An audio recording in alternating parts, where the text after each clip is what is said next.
अस्सलाम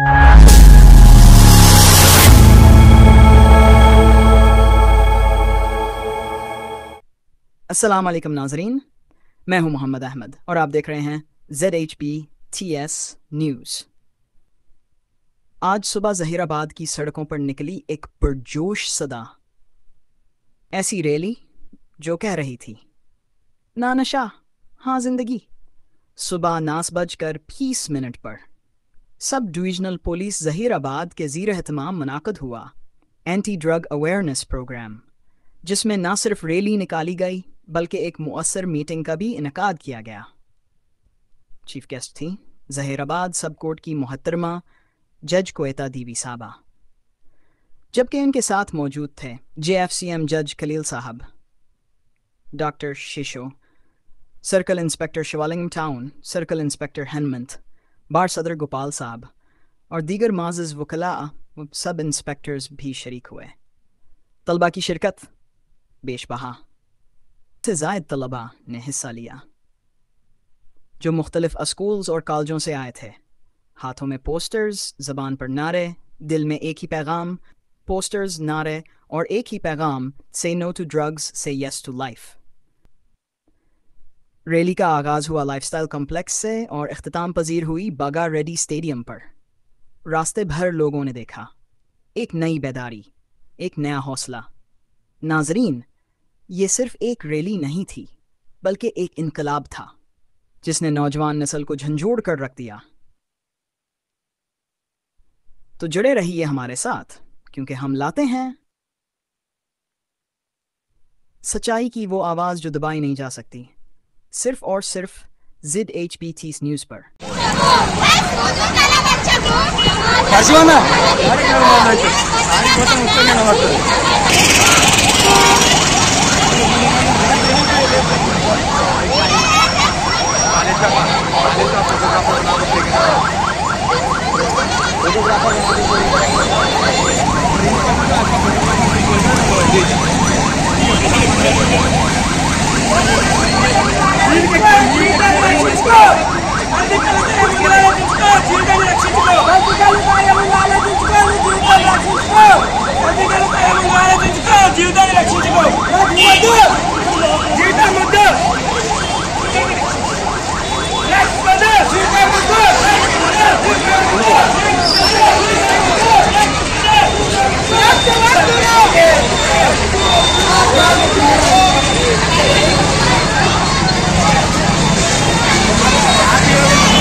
ఈ డ్రగ్స్ తీసుకోవడం వల్ల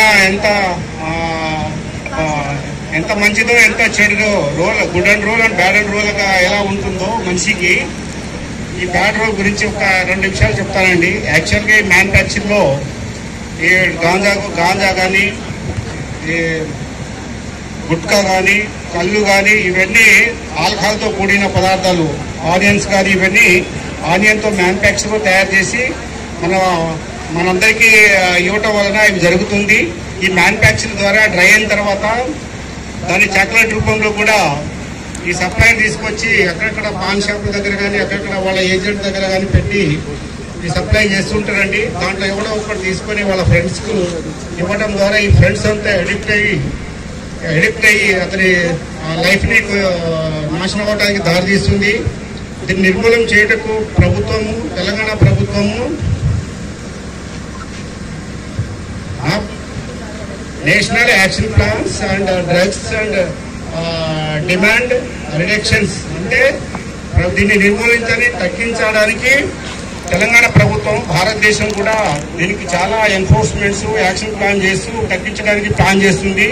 దీనికి మన ఎస్పీ జిల్లా సంగారెడ్డి జిల్లా ఎస్పీ గారు పారితోష్ పంకజ్ గారి ఆదేశాల మేరకు ఈ 21 నుంచి 26 వరకు ఈ 1 వీక్ ప్రోగ్రామ్ చేస్తున్నామండి. దీంట్లో అందరు యూత్ దీన్ని అడిక్ట్ కాకూడదనే ఉద్దేశంతో ప్రతిరోజు ఈ యొక్క ప్రోగ్రామ్ని ప్రతి స్కూల్కి వెళ్ళి చెప్పడం జరుగుతుంది. ముఖ్యంగా యువత దేశానికి చాలా వెన్నముక్క లాంటివి మన భారత ప్రధాని వాళ్ళు అప్పుడు చెప్పారు. రేపు ఈ తరం బాలులే రేపటి పౌరులు, రేపు దేశానికి అడ్మినిస్ట్రేషన్ కలిగి ఉంటారని. కానీ ఇలా ఈ డ్రగ్స్ తీసుకోవడం వల్ల చెడిపోతే లైఫ్ స్మాష్ అయితే ఫ్యామిలీ, విలేజ్, మండలము, గ్రామం, స్టేట్, దేశం కూడా అక్కడ దాకా దారి తీస్తుంది. ముఖ్యంగా మీ ఫ్యామిలీ మెంబర్కి మీరు పెద్దలందరికీ పేరు పేరున నా హృదయపూర్వక నమస్కారాలు. మరియు ఇక్కడికి విచ్చేసిన ఉపాధ్యాయ బృందానికి అంటే గురువులందరికీ నా పాదాభివందనం. మరియు ఇక్కడికి వచ్చిన చిరంజీవులు మీ అందరికీ నా యొక్క ఆశీస్సులు. తెలుగు అందరికీ అర్థమవుతుంది అనుకుంటున్నాను, అందుకని తెలుగులోనే మాట్లాడాలని అనుకుంటున్నాను. మీ అందరికీ సమ్మతమే కదా? థ్యాంక్ యూ నాన్న. ఇంతమంది రేపటి మేధావుల ముందు నిలబడి మాట్లాడే అదృష్టాన్ని భగవంతుడు నాకు ఇచ్చినందుకు కృతజ్ఞతలు తెలియజేసుకుంటున్నాను.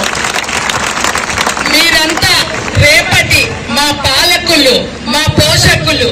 అంటే రేపు మా మంచి చెడు చూసి సమాజాన్ని ముందుకు తీసుకెళ్లే మేధావులు. అలాంటి మేధావులకి ఈ మాదక ద్రవ్యాల గురించి, వాటి వల్ల వచ్చే నష్టాల గురించి తెలియజెప్పడం ఈ రోజు నా ధర్మం, నా బాధ్యత అనుకుంటున్నాను. మీరు ఈ రోజు డిఎస్పీ గారు చెప్పినట్టు చిన్న చాక్లెటే కదా, చిన్న సిగరెట్టే కదా, ఒక్కసారి దమ్ము కొడితే ఎలా ఉంటుంది, లేదా ఒక్కసారి ఒక్క పెగ్గు తాగితే ఎలా ఉంటుంది అని మొదలయ్యే మీ అలవాటు రేపటి మీ భవిష్యత్తుకి సమాధి. ఇది మార్క్ మై వర్డ్స్. ఎందుకు చెప్తున్నానంటే మనం ఎప్పుడు కూడా మంచినే ప్రేమిస్తాం, బాగుంటేనే ఇష్టపడతాం. మనం బాగుంటేనే మన భవిష్యత్తు బాగుంటుంది, మన కుటుంబం బాగుంటుంది. ఆరోగ్యంగా ఉంటేనే అందంగా ఎదుగుతాం. ఇక్కడ వరకు క్లియర్ కదా మనందరికీ? సో మీరేమనుకుంటారంటే డ్రగ్స్ అది వినడానికి కూడా చాలా హెవీ వర్డ్. కోర్టులోకి వచ్చాక, పోలీస్ స్టేషన్ మీకు పరిచయం అయ్యాక జీవితం అల్లకల్లోలం చేసే ఒక మత్తు మందు. ఎలా అంటే నేను డీల్ చేసిన ఒక కేసు గురించి మీకు చెప్పాలనుకుంటున్నాను. ఇలాంటి గ్రౌండ్కే కొంతమంది పిల్లలు ఆడుకోవడానికి వచ్చారు. గేమ్ జరుగుతుంది, మధ్యలో వచ్చి మంచినీళ్ళు తాగడానికి ఒక బాబు అక్కడికి వచ్చాడు. ఆ బ్యాగ్ తీసేసి వాటర్ బాటిల్ తీసుకుందాము అని వాటర్ బాటిల్ తీసుకునే క్రమంలో అతని బ్యాగ్ లో ఒక బాక్స్ ఉంది. అదే టైంకి ఎస్ఐ గారు లోపలికి వచ్చారు. సో ఆ బాబుని ఆ బ్యాగ్ తో సహా పట్టుకొని ఆ పిల్లల్ని అందరినీ అరెస్ట్ చేసి, మీరు అనుకుంటున్నారేమో చిన్న పిల్లల్ని పోలీసు వారు పట్టుకోరు అని. చిన్న పిల్లలకి స్పెషల్ గా జైలు ఉంటుంది, చిన్న పిల్లలకి స్పెషల్ గా కోర్టు ఉంటుంది. ఓకే, సో వాళ్ళని నా ముందుకు తీసుకొచ్చారు. ఇది నేను రంగారెడ్డి కోర్టులో జూనియర్ జస్టిస్ కోర్ట్ చైర్మన్ గా పనిచేస్తున్నప్పుడు జరిగింది. ఆ బ్యాగ్ దొరికిన బాబు చాలా ఇంటెలిజెంట్, చాలా బాగా చదువుతాడు, చాలా డిసిప్లిన్ అని చెప్పేసి స్కూల్లో పేరు ఆ బాబుకి. బాబు పేరెంట్స్ ఇద్దరు లెక్చరర్స్. సో ఇలాంటి అబ్బాయి బ్యాగ్ లో డ్రగ్స్ దొరకడం అనేది చాలా సెన్సిటివ్ కేసు కూడా అయింది అది.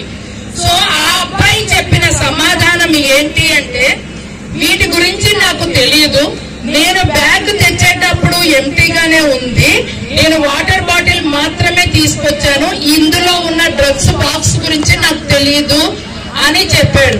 కానీ అది రుజువు చేసుకునే క్రమంలో అతను ఎంత స్ట్రగుల్ అయ్యాడంటే, అతను నేరస్తుడు కాదు అని తెలుసుకొని బయటికి రావడానికి ఒక 6 నెలలు పట్టింది. సో ఇంత జర్నీలో ఫ్యామిలీ ఎంతా సఫర్ అయింది.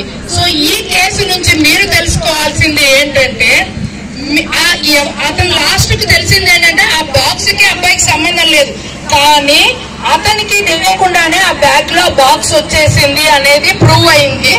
సో మీరు కూడా ఇందాక డిఎస్పీ గారు చెప్పినట్టు ఎవరైనా తెలియని వస్తువులు, తెలియని పర్సన్స్ ఏదైనా వస్తువులు ఇచ్చినా, చాక్లెట్స్ అనో, సిగరెట్స్ అనో, ఫ్రెండ్స్ కి ఇవ్వమనో, లేకపోతే ఇక్కడి నుంచి అక్కడికి తీసుకెళ్ళమని పిల్లల్ని వాడతారు. మీరు జాగ్రత్తగా గమనించుకోవాల్సిన ఇంకొక కేసు గురించి చెప్తాను. ఒక మదరు పూలు అమ్ముతుంది. ఆ పూలు అమ్మే అమ్మాయి 10 సంవత్సరాల పాప స్కూల్ బ్యాగ్ లో డ్రగ్ వేసి అమ్మ సప్లై చేపిస్తూ ఉంటుంది అనమాట. సో మిమ్మల్ని కూడా ఎవరో ఒకరు ఇలా ఎంగేజ్ చేసుకుంటే మీ జీవితం నాశనం అయిపోతుంది. కాబట్టి ఇలాంటి వాటన్నిటికీ దూరంగా ఉండి జీవితంలో పోలీసు వారితో కానీ, అంటే ఒక కేసు రిజిస్టర్ అయిన తర్వాత మీకు పోలీస్ స్టేషన్ పరిచయం అవుతుంది. ఆ తర్వాత మీ మానసిక స్థితి ఎలా ఉందో, మీరు ఆరోగ్యంతో ఉన్నారో లేదో తెలుసుకోవడానికి హాస్పిటల్ పరిచయం అవుతుంది. పోలీస్ స్టేషన్, హాస్పిటల్ తర్వాత కోర్టు పరిచయం అవుతుంది. కోర్టు వచ్చిన తర్వాత జైలు పరిచయం అవుతుంది. ఈ 4 ప్రదేశాలు పరిచయం అయిన తరువాత సర్వం కోల్పోయి 5వ ప్రదేశము శ్మశానమే పరిచయం అవుతుంది. సో ఎప్పుడు అయితే మనం జాగ్రత్తగా క్రమశిక్షణతోటి మనకు ఇచ్చిన టాస్క్ ఏంటది, చదువుకోవడం, చదువు చదువు చదువు తల వంచుకొని ఈ రోజు చదివితే రేపు తల ఎత్తుకొని ఇక్కడ ఇలా కూర్చునే పరిస్థితికి మీరు ఎదుగుతారు. కాబట్టి మీ ముందు ఉన్నది చదువుకోవడం ఒక్కటే. కాబట్టి ఇలాంటి అన్నిటికీ దూరంగా ఉండండి.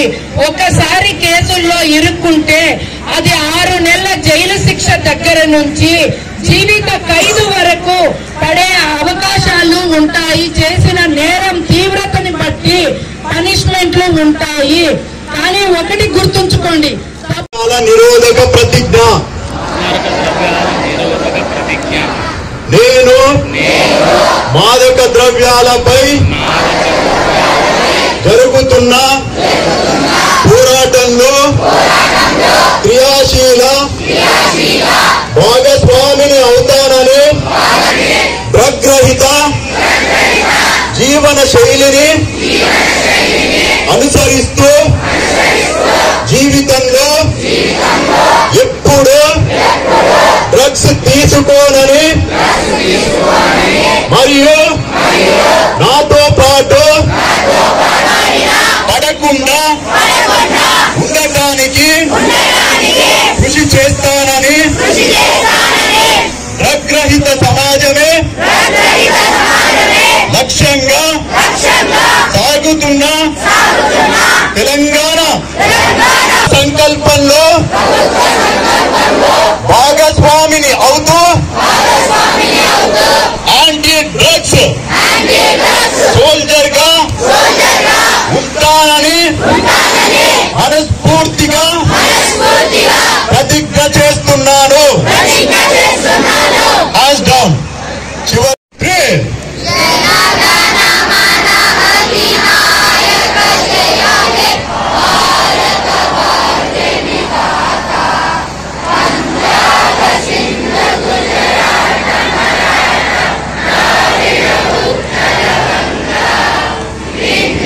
हिमाचल यमुना गंगा उत्कल जलधि तरंगा तब शुभ नामे गाहे तब शुभाशिष मागे गाहे तब जय गाथा जन गण मंगल गायक जय हे